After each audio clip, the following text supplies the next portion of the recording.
আসসালামু আলাইকুম। আন্তর্জাতিক বাংলা সংবাদে আপনাকে স্বাগতম। প্রথমে জানিয়ে দেব আমাদের হাতে থাকা সর্বশেষ আন্তর্জাতিক সংবাদ শিরোনাম। শিরোনামের প্রথমে থাকছে হিজবুল্লাহর রকেট হামলায় পড়ছে ইসরায়েল শহর এবং লেবাননে স্থল হামলার প্রস্তুতি ইসরায়েলের। অন্যদিকে ইরাক থেকে ইসরায়েলের ড্রোন হামলা ইরানপন্থী যোদ্ধাদের। এদিকে অন্তঃমহাদেশীয় ব্যালিস্টিক ক্ষেপণাস্ত্র পরীক্ষা চীনের। আরও জানিয়ে দেব গণতন্ত্র ও কর্তৃত্ববাদী শাসন নিয়ে সতর্ক করলেন বাইডেন। সর্বশেষ জানিয়ে দেব লেবাননে ইসরায়েলি হামলায় গভীর উদ্বেগ প্রকাশ চীনের। এতক্ষণ শুনছিলেন সংবাদ শিরোনাম, এবার বিস্তারিত। তার আগে আমাদের ভিডিওটি ভালো লেগে থাকলে লাইক, কমেন্ট এবং সাবস্ক্রাইব করবেন এবং কে কোথা থেকে দেখছেন কমেন্ট করে জানিয়ে দিবেন। হিজবুল্লাহর রকেট হামলায় পড়ছে ইসরায়েল শহর। লেবাননের সশস্ত্র গোষ্ঠী হিজবুল্লাহ দখলকৃত উত্তর ফিলিস্তিনের সফেদ শহরে হামলা চালিয়েছে। সকালে এ হামলার পরে ওই শহরে আগুন লাগার খবর পাওয়া যায়। ইসরায়েলি মিডিয়া সূত্র অনুযায়ী প্রায় 40টি রকেট লেবানন থেকে সফেদের দিকে ছোড়া হয়েছে।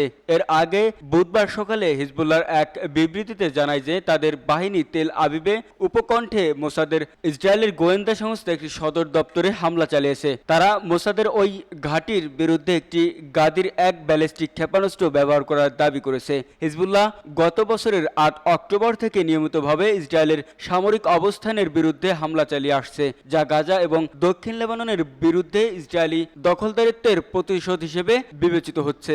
গত 7 অক্টোবরের পর থেকে ইসরায়েল গাজায় বর্বর যুদ্ধ শুরু করে। এই চলমান ইসরায়েলি আগ্রাসনে গাজায় গত 24 ঘন্টায়ও 24 জন ফিলিস্তিনি নিহত এবং 60 জন আহত হয়েছেন। জানিয়ে গত 7 অক্টোবর থেকে চলা ইসরায়েলি হামলায় এ পর্যন্ত নিহতের সংখ্যা 41,431 জনে দাঁড়িয়েছে, আর হতাহতের সংখ্যা গিয়ে ঠেকেছে 95,818-তে।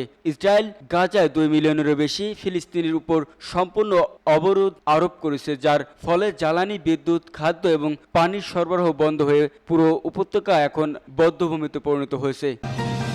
লেবাননে স্থল হামলার প্রস্তুতি ইসরায়েলের। লেবাননে অব্যাহত বিমান হামলার মধ্যেই এবার স্থল অভিযানের প্রস্তুতি নিচ্ছে ইসরায়েল।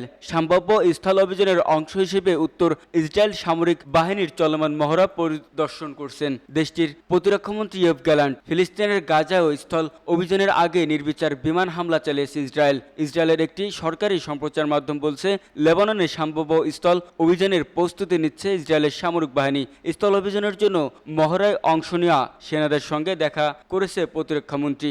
সামাজিক যোগাযোগ মাধ্যম এক্সরে দেওয়া এক পোস্টে প্রতিরক্ষামন্ত্রী গ্যালান্ট বলেছেন, সম্প্রতি গাজা উপত্যকা থেকে লেবানন সীমান্ত হস্তান্তর করা সাঁজোয়া বহরের যোদ্ধা ও প্যারাটুপারদের সঙ্গে দেখা করেছেন তিনি। প্রতিরক্ষামন্ত্রী আরও বলেন, ইসরায়েলের উত্তরাঞ্চলের বাসিন্দাদের নিজেদের বাড়িঘরে ফেরানোর লক্ষ্য অর্জনে আমার যে কোনো ধরনের পদক্ষেপ নিতে ইচ্ছুক। টাইমস অফ ইসরায়েলের প্রতিবেদনে বলা হয়েছে, লেবাননে স্থল অভিযান চালাতে মহড়া চালাচ্ছে সেনারা। এএফপির প্রতিবেদনে বলা হয়েছে, লেবাননে বিভিন্ন অঞ্চলে ব্যাপক বিমান হামলা অব্যাহত রেখেছিল ইসরায়েল। দক্ষিণ লেবানন ও পূর্ব অঞ্চলীয় বেকা উপত্যকায় দেশটির বিভিন্ন এলাকায় দফায় দফায় বিমান হামলা চালানো হয়। হামলা থেকে বাদ যায়নি রাজধানীর বৈরুত। এক বিবৃতিতে ইসরায়েলের সামরিক বাহিনী বলেছে, দক্ষিণ লেবানন ও বেকা এলাকায় বিস্তৃত আকারের বিমান হামলা চালিয়ে যাচ্ছে ইসরায়েলের সামরিক বাহিনী। হিজবুল্লাহর বিভিন্ন স্থাপনা ও অস্ত্রের মজুদ লক্ষ্য করে এসব হামলা চালানো হয়। এদিকে ইসরায়েলি হামলার জবাবে দেশটিতে রকেট ও ক্ষেপণাস্ত্র ছোড়া অব্যাহত রেখেছিল হিজবুল্লাহ। প্রথমবারের মতো ইসরায়েলের গুরুত্বপূর্ণ শহর তেল আবিবের কাছে পৌঁছে গেছে লেবাননের সশস্ত্র গোষ্ঠীটির ক্ষেপণাস্ত্র। ক্ষেপণাস্ত্রটি ভূপাতিত করে ইসরায়েলের আকাশ প্রতিরক্ষা ব্যবস্থা। লেবাননে ইসরায়েলি আগ্রাসনের নিন্দা জানিয়েছে মিশর, জর্ডান ও ইরাক। এক যৌথ বিবৃতিতে দেশগুলো সতর্ক করে বলেছে, মধ্যপ্রাচ্যকে সর্বাত্মক যুদ্ধের দিকে ঠেলে দিচ্ছে ইসরায়েল। এর আগে স্থানীয় সময় গত মঙ্গলবার নিউ ইয়র্কে জাতিসংঘ সাধারণ পরিষদে অধিবেশনের ফাঁকে এক বৈঠকে মিলিত হন এই 3 দেশের পররাষ্ট্রমন্ত্রীরা। এ সময় তারা এই যুদ্ধে বন্ধের আন্তর্জাতিক সম্প্রদায় ও জাতিসংঘ নিরাপত্তা পরিষদকে তাদের দায়িত্ব পালনের আহ্বান জানান। এদিকে জাতিসংঘ সাধারণ পরিষদের অধিবেশনে দেওয়া ভাষণে ইসরায়েলের প্রধানমন্ত্রী বেনিয়ামিন নেতানিয়াহুকে নাৎসি একনায়ক অ্যাডলফ হিটলারের সঙ্গে তুলনা করেছে তুরস্কের president Recep Tayyip Erdogan. Erdogan বলেন, 70 বছর আগে হিটলারকে যেভাবে মানবিক মৃত্যুশক্তির মাধ্যমে দমন করা হয়েছিল, একইভাবে নেতানিয়াহু ও তার খুনে নেটওয়ার্ককে মানবিক মৃত্যুশক্তির মাধ্যমে দমাতে হবে। ইরাক থেকে ইসরায়েলে ড্রোন হামলা ইরানপন্থী যোদ্ধাদের। ইসরায়েলের ভূখণ্ড লক্ষ্য করে আবারও ড্রোন ছুড়ল ইরাক ভিত্তিক সশস্ত্র গোষ্ঠী ইসলামিক রেজিস্ট্যান্স। ইলাদ শহর লক্ষ্য করে অন্তত দুটি ড্রোন ছোড়া হয়েছে, খবর বার্তা সংস্থা রয়টার্সের। এক বিবৃতিতে হামলার দায় স্বীকার করেছে ইরানপন্থী সশস্ত্র গোষ্ঠীটি। এর মধ্যে একটি ড্রোন প্রভাবিত করা হলেও অপরটি আঘাত হানে শহরের বন্দর এলাকায়। তেল আবিব জানায় ড্রোনের আঘাতে একটি ভবন ক্ষতিগ্রস্ত হয়েছে। আহত হয়েছে অন্তত দুজন, একজনের বয়স 68 বছর, অন্যজন 28 বছর বয়সী যুবক। লেবাননে ইসরায়েলের ভয়াবহ হামলা শুরুর পর কয়েক দফায় ইসরায়েলকে লক্ষ্য করে ইরাক থেকে হামলা চালানো হয়েছে। এর আগে ইসলামিক রেজিস্ট্যান্সের একাধিক হামলা লক্ষ্য ছিল ইসরায়েলের দখলকৃত গোলান মালভূমি। আন্তঃমহাদেশীয় ব্যালিস্টিক ক্ষেপণাস্ত্র পরীক্ষা চীনের। চীন আজ একটি আন্তঃমহাদেশীয় ব্যালিস্টিক ক্ষেপণাস্ত্রের আইসিবিএম পরীক্ষা চালিয়েছে। আজ সকালে প্রশান্ত মহাসাগরে এই পরীক্ষা চালানো হয়। দুর্লভ এই ক্ষেপণাস্ত্র পরীক্ষা দেশটির সামরিক শক্তি বাড়ানোর ইঙ্গিত দিচ্ছে। কয়েক দশকের মধ্যে চীনের এটাই প্রথম আইসিবিএম এর পরীক্ষা বলে উল্লেখ করা হয়েছে বিভিন্ন আন্তর্জাতিক গণমাধ্যমের প্রতিবেদনে। বিবিসি জানায় আন্তর্জাতিক জলসীমায় 1980 সালের পর সম্ভবত এটাই চীনের প্রথম আইসিবিএম পরীক্ষা। গত কয়েক বছরে নিজেদের পারমাণবিক সক্ষমতা বাড়িয়েছে চীন। গত অক্টোবরে চীনের এই প্রবণতা নিয়ে হুঁশিয়ারি দিয়েছিল যুক্তরাষ্ট্র।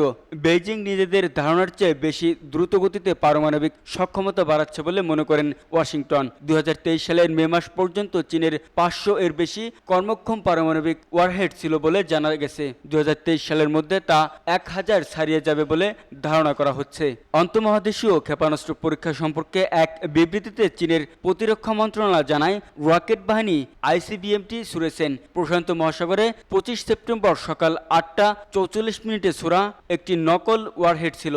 এটি সমুদ্রের প্রত্যাশিত অঞ্চলে গিয়ে পড়েছে। কার্নেগি এন্ডাউমেন্ট ফর ইন্টারন্যাশনাল পিসের ফেলো আতঙ্কিত পান্ডা এএফপিকে বলেন চীন সাধারণ নিজেদের আকাশসীমার মধ্যে এ ধরনের পরীক্ষা চালিয়েছে। দেশটির এই ধরনের পরীক্ষা বেশ অস্বাভাবিক। কয়েক দশকের মধ্যে এই ধরনের পরীক্ষা সম্ভবত এটাই প্রথম।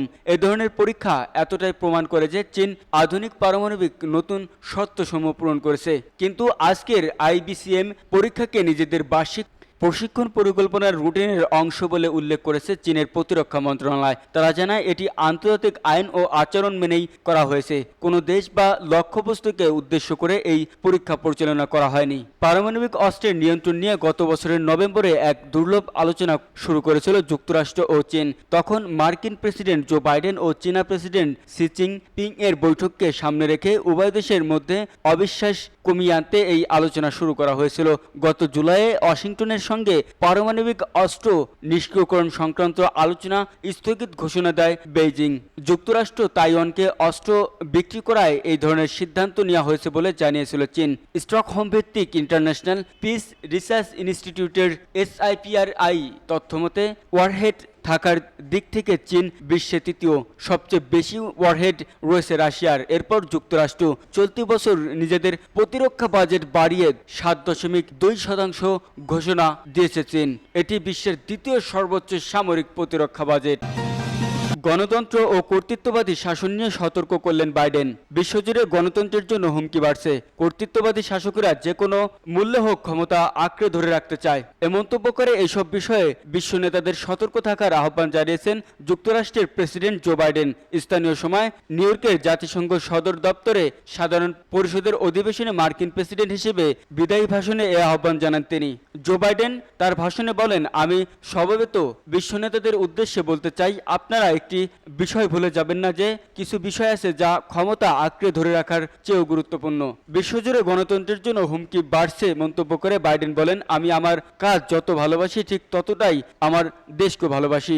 দীর্ঘ অর্ধশতাব্দীর জনসেবার পর দেশকে এগিয়ে নিয়ে নতুন প্রজন্মের হাতে নেতৃত্বভার তুলে দেওয়ার সিদ্ধান্ত নিয়েছি। সমবেত বিশ্ব নেতাদের উদ্দেশ্যে তিনি বলেন, আপনাদের সবাইকে নিজ নিজ জনগণকেই সবচেয়ে বেশি অধিকার দিতে হবে। মার্কিন প্রেসিডেন্ট আরও বলেন, গত 5 দশকে আমি ইতিহাসের নানা বাকবদল হতে দেখেছি। এ সময়ে বিশ্বে অনেক সংকটের মধ্য দিয়ে গেছে। আমাদের ভুলে গেলে চলবে না, এই বিশ্বকে আমরা আরও ভালো অবস্থানে নিয়ে যেতে পারি। লেবাননে ইসরায়েলি হামলায় গভীর উদ্বেগ প্রকাশ করেছেন চীনের পররাষ্ট্র মন্ত্রণালয় লেবাননে হিজবুল্লাহর ঘাঁটিতে ইসরায়েলের ভয়াবহ বিমান হামলায় 492 জন নিহত হয় গভীর উদ্বেগ প্রকাশ করেছে। বেজিংয়ের নিয়মিত সংবাদ সম্মেলনে এ কথা বলেন দেশটির পররাষ্ট্র মন্ত্রণালয়ের মুখপাত্র লিন চিনিয়ান। খবর এএফপির। লেবাননের 2006 সালে ধ্বংসাত্মক যুদ্ধের পর ভয়াবহ এই বিমান হামলা চালানো হয়েছে। ইসরায়েলের হামলা সম্পর্কে এক প্রশ্নের জবাবে পররাষ্ট্র মন্ত্রণালয়ের মুখপাত্র লিন জিয়ান বলেন, চীন প্রাসঙ্গিক ওই সামরিক কর্মকাণ্ডে বিপুল সংখ্যক হতাহতের ঘটনার গভীরভাবে মর্মাহত। সম্প্রতি চীনের পররাষ্ট্রমন্ত্রী ওয়াং ই বলেছিলেন, আমরা এই অঞ্চলের উন্নয়নের প্রতি গভীর মনোযোগ দেই, বিশেষ করে লেবাননে যোগাযোগ সরঞ্জামের সাম্প্রতিক বিস্ফোরণ এবং বেসামরিকদের বিরুদ্ধে নির্বিচারে হামলার তীব্র বিরোধিতা করি।